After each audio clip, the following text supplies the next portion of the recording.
శ్రీనివాస్. శ్రీనివాస్ ఏం చేస్తుంటారండి? ఏం చేస్తుంటారు? Employee. Okay, employee, private employee అండి. ఓకే, ఇప్పుడు రేపు ఏప్రిల్లో ఆంధ్రాలో ఎలక్షన్స్ వచ్చే అవకాశం ఉందండి. ఎన్నికల కమిషన్ అనేది కోడింగ్ అనేది రెడీ చేస్తుంది. ఎవరు గెలుస్తారు అనుకుంటున్నారు మీరైతే ఆంధ్రాలో? చంద్రబాబు నాయుడు. ఎందుకనండి మీరైతే ఏ విధంగా ఆయన గెలుస్తారు అనుకుంటున్నారు? అంటే ఎందుకు గెలుస్తారు? మార్పు కోరుతున్నారు ప్రజలండి. ప్రజలు మార్పు కోరుతున్నారు. ఓకే, అంటే ఇప్పుడు జగన్ గారి పరిపాలన జనాలు ఇష్టపడతలేదంటారా? అయిపోయి విసుకొచ్చేసింది. ఎందుకనండి? ఎందుకంటే ప్రజలు కోరుకుంటున్నారు మార్పు అంతే. అంటే ఏంటి డెవలప్మెంట్ అనేది లేదా, లేకపోతే ఇంకా ఏదైనా బెటర్ కావాలనుకున్నారా?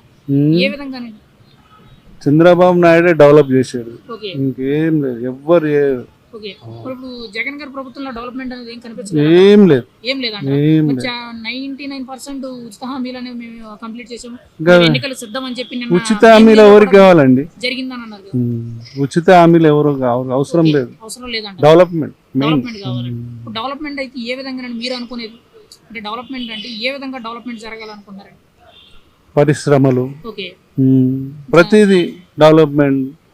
హబ్ అని, టీ హబ్ అని అవన్నీ రావాలండి ప్రజలు.